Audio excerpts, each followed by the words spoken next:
আল্লাহ রাব্বুল আলামিন সূরা হামিম সাজদার মধ্যে বলেছেন, ইন্নাল্লাযীনা ক্বালু রাব্বুনাল্লাহ, নিশ্চয়ই যারা বলে, যে মুসলিম মুমিনরা বলে যে আমাদের রব আল্লাহ, রব্বুনাল্লাহ, আমাদের রব কে?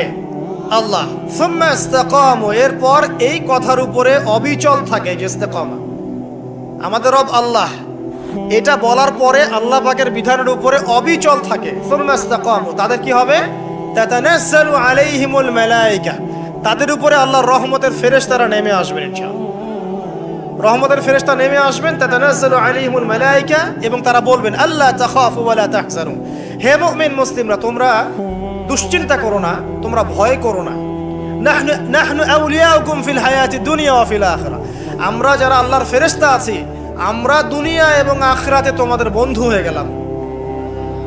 ওয়া লাকুম ফিহা মা তাশতাহি আনফুসুকুম, সেই জান্নাতে তোমাদের জন্য আল্লাহ পাক রেখেছেন যা তোমাদের মন চাবে। ওয়া লাহুম ফিহা মা তাদউন, এবং তোমরা যা আহ্বান করবে সবকিছুই পাবা তোমরা।